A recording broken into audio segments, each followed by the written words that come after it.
एक समय की बात है। एक हरे भरे और शांत जंगल में क्लाइड नाम का एक बड़ा मूर्ख मगरमच्छ रहता था। क्लाइड आपका विशिष्ट भयंकर और चालाक मगरमच्छ नहीं था। वह पूरे जंगल में अपनी हास्यप्रद हरकतों और मनमोहक अनाड़ीपन के लिए जाना जाता था। क्लाइड का दिल सोने का था, लेकिन उसमें अन्य मगरमच्छों जैसी उग्र प्रवृत्ति का अभाव था। जबकि उसके मगरमच्छ मित्र शिकार की तलाश में व्यस्त थे और अपने नुकीले दांतों के साथ धूप का आनंद ले रहे थे, क्लाइड को अक्सर अजीबोगरीब चीजें करते हुए पाया जाता था। एक धूप भरी सुबह, जब जंगल गतिविधि से गुलजार था, क्लाइड ने फैसला किया कि यह पिकनिक के लिए एकदम सही दिन है। हाँ, एक पिकनिक जिसके बारे में जंगल में किसी अन्य मगरमच्छ ने कभी नहीं सोचा था। उसने नदी के किनारे एक रमणीय फैलाव तैयार करने के लिए पत्तियां, जामुन और यहाँ तक कि कुछ रंग बिरंगे फूल भी इकट्ठे किए। जैसे ही उसने अपनी पिकनिक की योजना बनाई, उसके साथी जंगल निवासी एक मगरमच्छ को पिकनिक की योजना बनाते हुए देखकर हंसने से खुद को नहीं रोक सके। मैक्स नाम का एक शरारती बंदर मौज मस्ती के अवसर का विरोध करने में असमर्थ होकर पेड़ों से नीचे गिर गया। अरे क्लाइड, तुम इस सारे भोजन के साथ क्या कर रहे हो? मैक्स ने पूछा। उसकी आंखें जिज्ञासा से चमक रही थीं। क्लाइड मुस्कुराया। मैं पिकनिक मना रहा हूं मैक्स, क्या तुम मेरे साथ जुड़ना चाहोगे?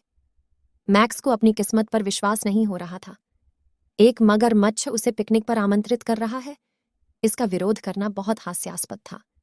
जरूर क्लाइड, मुझे अच्छा लगेगा। तो क्लाइड और मैक्स नदी के किनारे बैठे अपने पिकनिक पत्ते, जामुन और फूल साझा कर रहे थे। उन्होंने बातें की और हंसे, और क्लाइड ने मैक्स को स्टैंड अप कॉमेडियन बनने के अपने सपनों के बारे में बताया। क्लाइड की पिकनिक की बात पूरे जंगल में फैल गई, और जल्द ही विभिन्न प्रकार के जानवर इस मौज मस्ती में शामिल होने आए। हाथी, जिराफ, पक्षी और यहाँ तक कि दरियाई घोड़े का एक परिवार भी क्लाइड के चारों ओर बैठा अपने चेहरे पर मुस्कान के साथ असामान्य पिकनिक का आनंद ले रहा था।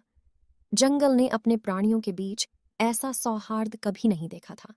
क्लाइड की बड़ी मूर्खतापूर्ण पिकनिक उन सभी को एक साथ ले आई थी।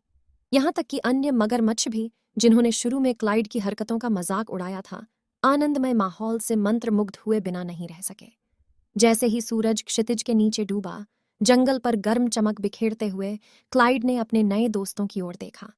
उन्होंने महसूस किया कि कभी-कभी अलग होना ठीक है, और दयालु होना और दूसरों को हंसाना उतना ही महत्वपूर्ण है जितना कि उग्र और शक्तिशाली होना। उस दिन से क्लाइड जंगल का बड़ा मूर्ख मगरमच्छ बना रहा। वह पिकनिक का आयोजन करते थे, चुटकुले सुनाते थे, और जहां भी जाते थे हंसी मजाक करते थे। जंगल, जो कभी डर और सावधानी स